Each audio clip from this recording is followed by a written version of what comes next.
Hey, how's it going, everyone? It's your boy Jolsey here, aka Comic Phil, and today we're obviously going to check out the 8-issue limited series written by Frank Miller and drawn by Bill Sienkiewicz. So this is obviously Elektra Assassin. Uh, if you haven't read this series before, um, you're in for a real wild treat because this thing gets pretty out there in story wise and art wise, of course. If you're not familiar with Bill Sienkiewicz's artwork, um, dude's just a master draftsman. Uh, Mixed media, paints, inks, all sorts of drawing, like pencil, graphite, everything. He's pretty much got it all, and these covers are stunning. I first read this series not when it came out in 1986, easily well over a decade ago. I was in a trade paperback. I think that was called Marvel's Finest. The trades were. But yeah, now super stoked. We're going to go through the issues. We're not going to go through all the story beats or anything like that. It's just more to check out the artwork. So here's the iconic cover to issue 1. Real amazing figure work. I love the simple white design, but then this big fucking massive gun. And chapter 1, Hell and Back, which Frank Miller would later use as a Sin City. But straight away off the bat, you can see we've got like what looks like children's drawings, but then mixed in with like a real realistic type of like, I don't know if that's acrylic or watercolor paint. But then you got shit like this. And basically, it's pretty much Elektra's in an asylum, and her psyche's all fragmented. I believe the story takes place before she meets up with Daredevil in Frank Miller's original run. But yeah, with the imagery, you got like obviously what you'd think a child would paint or draw, but then mixed in with these really like harrowing images, like, you know, this fucking warden dude, like prison guard, is just hosing these women down, and you can see them all smushed in here, and it's going back to Elektra's hand training. Once again, just beautiful artwork throughout this thing. Just weird blue people. And then you got like this image here of all the women just obviously just piled on top of each other in this asylum, just, you know, pretty much they're left to rot.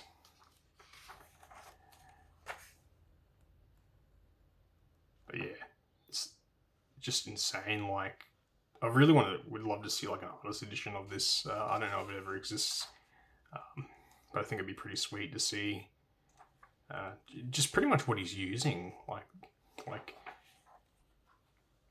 what these pages would look like. It's pretty brutal. Got this rat thinks it's taken on this like tortoise, and then the tortoise just like bites its neck. Then you got, yeah, all sorts of like, you know, yeah, I guess we can kind of figure out what they can kind of symbolize. But this is a theme that's throughout the whole series, the beast, and Elektra, when she describes like the when the beast's around, it's got this smell of like rotten milk. And just the way Frank Miller describes it in the captions, it's pretty grotesque. But it's just a marvelous painting right there, that one. Oh, just insane. Yeah, pretty much Elektra going through the motions, starting to remember who she is. And we're getting a whole bunch of backstory. On a mission, her final kill before she ended up in here.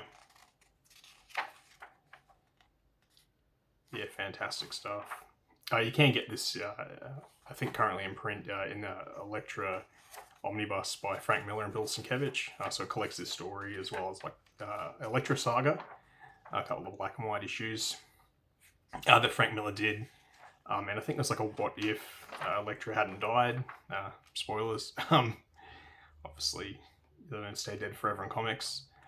But this is pretty epic here. She's finally, you know, it's clicked where her assassin instincts have come back, and she's busting out of the asylum and just throwing this fucking knife at this dude. And yeah, issue 1 just pretty much ends with her escaping. And yeah, that's pretty much that one there. Issue 2, this guy here, his name, I think it's Gareth or Garib. He's a S.H.I.E.L.D. agent. He's pretty much the one tasked with hunting down Elektra. The cool thing with him, though, is it's a bit of a cat and mouse game between him and Elektra, where he thinks he's getting the upper hand of her, but she's like 5 steps ahead of him. I really like the way Bill Sienkiewicz draws this like hand ninja guy. It's like almost like paper mache, like for the white bits. It's really simple but very striking. There's some more of that crazy imagery, just mixed in with all sorts of stuff. It's, yeah. It's Bill Sienkiewicz. Have you ever read any of his New Mutant stuff? The Demon Bear Saga, and when he introduces like Warlock. Not Adam Warlock, but Warlock. I think he's from the Phalanx, X-Men character. Yeah, really love that stuff there. So basically, anyway, Garib's pretty much like a cyborg. You can see his little toupee getting put on. And this is like brain machine. Reads like thoughts and stuff like that. But I love the way Garib's designed, just this swooping hair.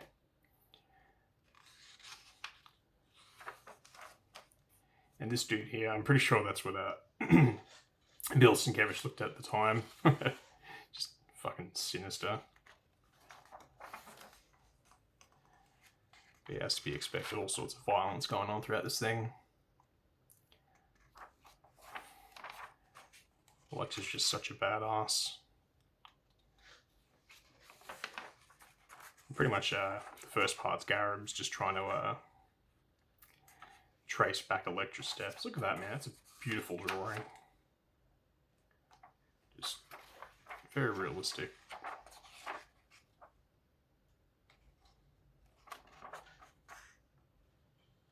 His gun just falls apart.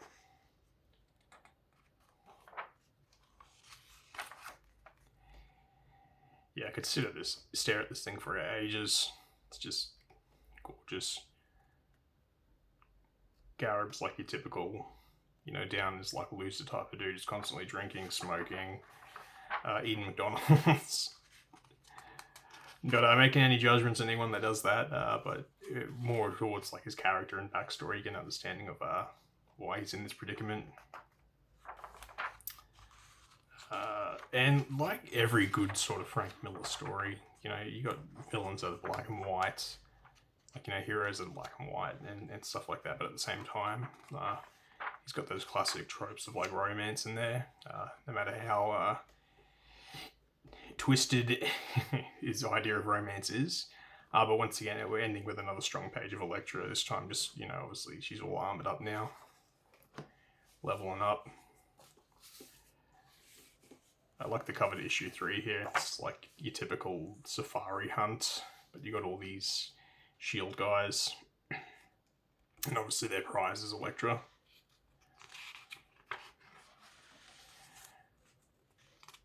Nice painting of some sort of military base.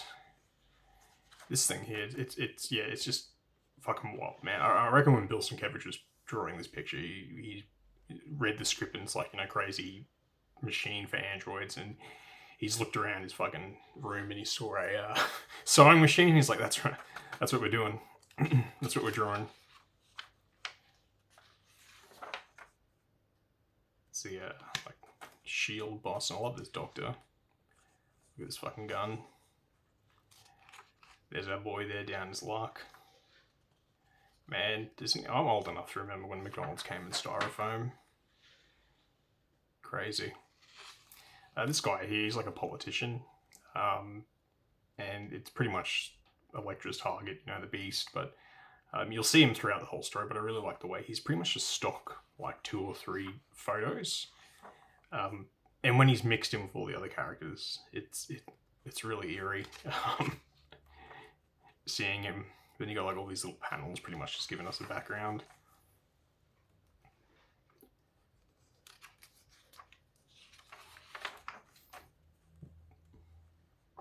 There's that boy Garib again. And look at this thing, man. Far out.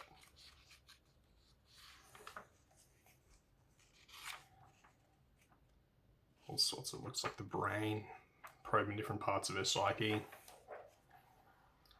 And there's boy Garib there again. Copping the feel as well. Lovely drawing there. There's a really good YouTube video. It's got a whole bunch of like the old school masters like John Buscema, John Romita, Bill Sienkiewicz is on there as well, and he's drawing an Elektra.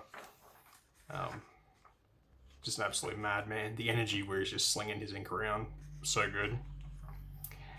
This part here is pretty cool. Garib's realised he hasn't got his plane ticket, and who does he see boarding the plane? Oh, love. And she's been busy. There's that dude again. See, like when he's in a room full of people, he's just the stock. So you're definitely never going to get him mixed up with anyone else. Look at this burly motherfucker. Just the way these panels are done here as well. Like, he easily could have drawn in these guys, but the fact that he's had our guy standing out and these guys are pretty much just outlines blending in with the backgrounds. And there's our girl.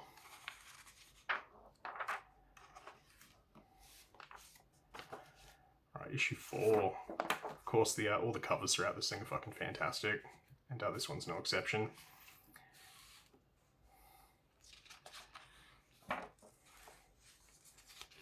Young love. Just dirty industrial areas. Look at this thing. It's like Nick Fury's testing out a new weapon. It is literally just a giant fucking gun.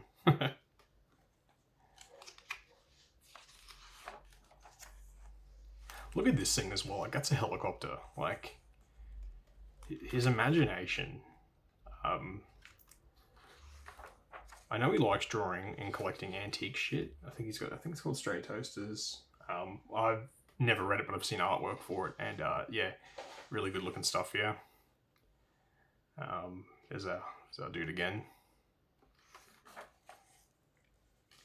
Garib's got like the worst hangover.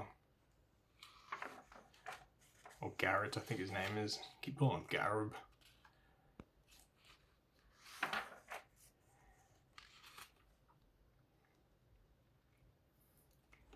All sorts of cartooniness going on here. Just a whole mixture of art, but it really sets the tone for what side of the scene that's coming out. You got these nice pencil drawings mixed in. This is a really cool panel here as well, like that car.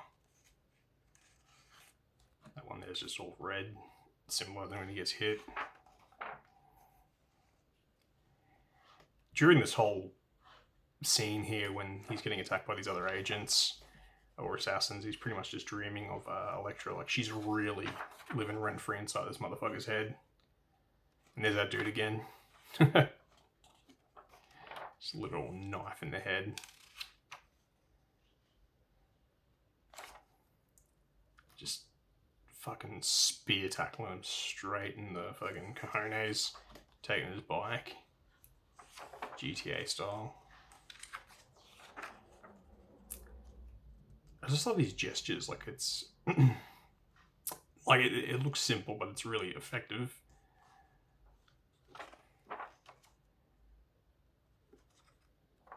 Awesome. And pretty much Elektra's manipulating our boy. I really like the cover issue 5. All the covers are fantastic, but this one really sticks out. Like, nothing gets more 80s than this. And once again, just these big guns. Big bombastic guns. Chastity. Yeah, she's the S.H.I.E.L.D. agent. Obviously sent into by Nick Fury to clean up Garrett's fuck-ups. This is so Frank Miller, like this type of scene here. Just all these suits with swords diving in the ocean to fight.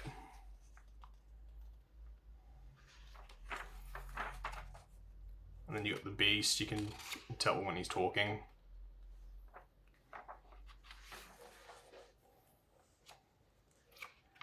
Yeah, just all sorts of decapitation.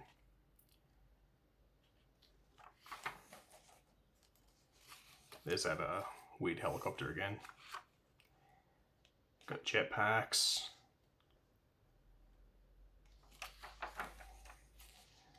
Just all sorts of crazy helicopters.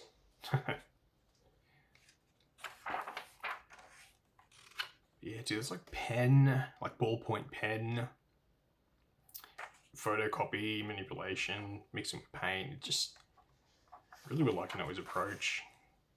This is epic. She's hanging upside down on the, I guess the legs of the helicopter, just firing this massive fucking gun. The girl Chastity.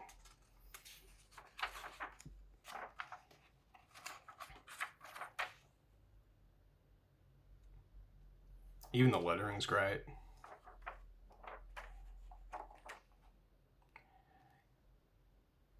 Just the whole mix, like you got this looks like a pen mixing with like a watercolor. Great fight scenes.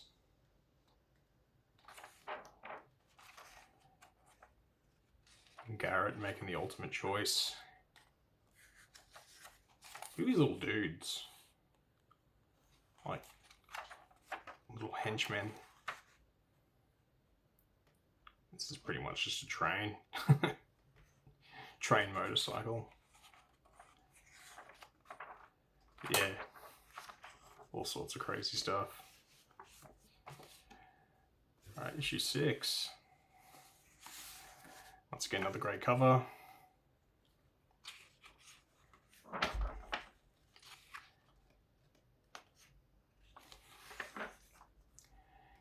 Very Sin City with the Love Heart bed. Whenever you're like, I've never seen a Love Heart bed in real life, but I'd imagine just the stench of STDs around those types of beds. Look at these little fucking dudes, man. There's our boy again, just the knife still in his head. Obviously he's a cyborg as well and they're repairing him. Garrett, you just can't stop thinking about Elektra. Called him Garrett again, it's Garrett. Anyway, this is like type of milk. The beast. That's when you know he's around. Nice booty there.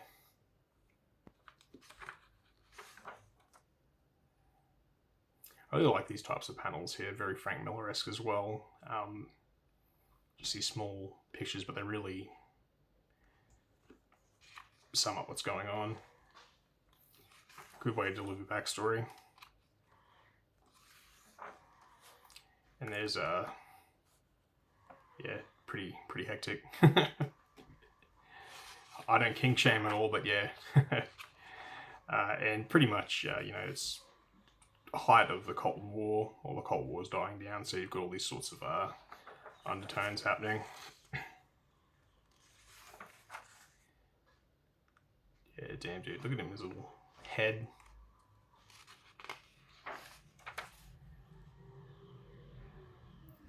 This is like a, this looks like some sort of figure drawing. I wouldn't be surprised if he just practiced this and he's like, alright, that's going in the comic.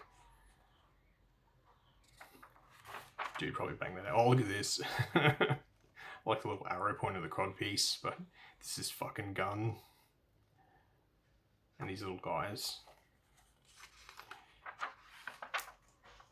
One thing I love about comics like this is when I look at them, I just instantly want to draw. Like, just, like, not saying it's like, oh, this looks easy, I can do it. It's just, like, really inspiring. Like, this imagination. Like, man, I want to draw, like, little dudes holding fucking Mac 10s.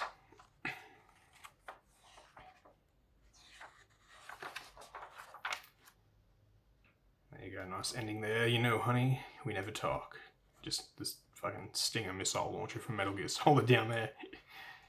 They're getting ready to fuck shit up. Alright, then issue 7. A little Minion dude down there. Vox Populi.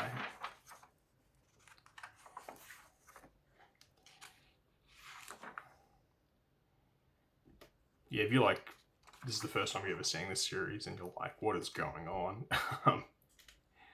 I've read it a few times and sometimes it still confuses me, but it's always such a treat to not only read, but just to look at.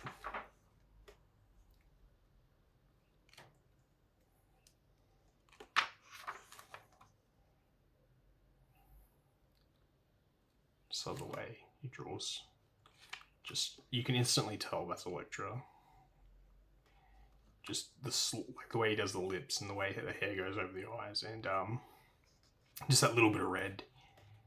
Even if it was like even a smaller bit red, you can instantly tell it's Elektra. Good old Chastity. That's a really cool panel there. Very like RoboCop-esque vibes, which obviously Frank Miller would go on to write the script for RoboCop 2, and parts of it that weren't able to go in there ended up being in 3. That's really sick. That's the Demon. Of course, or the Beast, I should say, the Beast.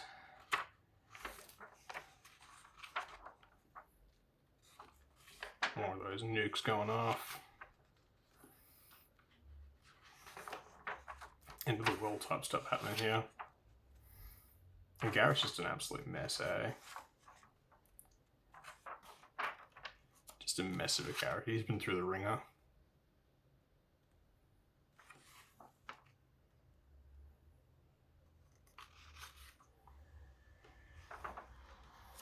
And there's our eye.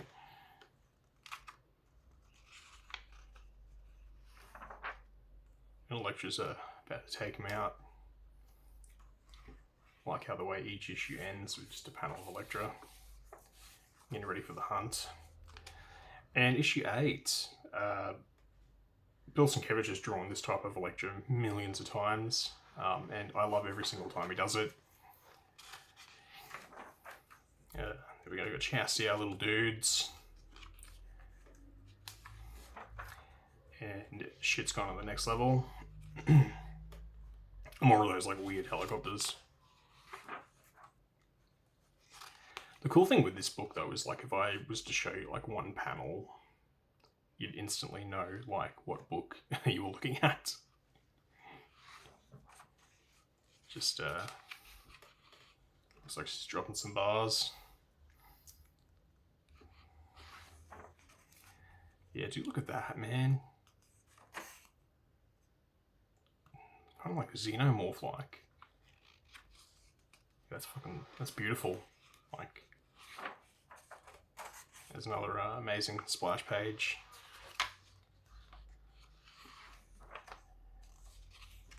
Pretty much just balls to the wall. Everything's gone tits up at the end, the climax of the series. This dude just, you know, he's had knives thrown at him, he's been decapitated, he's got arrows to the eye, just yanks it out. With his tank.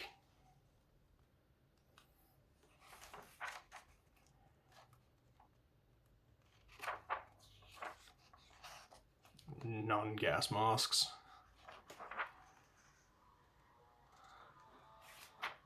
Yeah, dude, this panel, like, it's just melted Garrett down to his, like, I don't know, adamantium skeleton.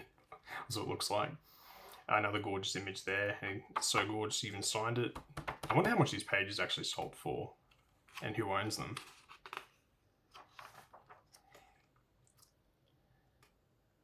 But what I think he's doing here is when he's doing these panels, I think he's staining them already, like with these colours, and then drawing over them with pen.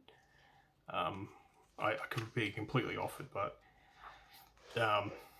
it's super effective. Like, you got this type of red and green, and you know, this is basically just a silhouette, his outline, but it just looks so good. Garb.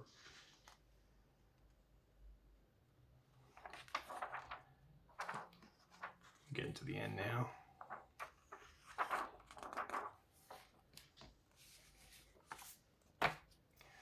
Alrighty, so yeah, there's a Elektra Assassin from 1986. One of my favorite comics. It's just insane. there's no comic like this out there. Is it really confusing the first couple times I read it? Absolutely. I've been reading this thing for years and it still confuses me here and there. And you still look at some panels and you're like thinking, what the fuck's going on there? But overall, fantastic. If anything could sum up 1986, ninjas, neon pinks, and all sorts of other bright colors, cyborgs, secret agent stuff, that Canon Films vibe, it is pretty much Elektra Assassin. Well, anyway, that is my video, just frothing over Elektra Assassin. Until next time, cheers for watching. Take care.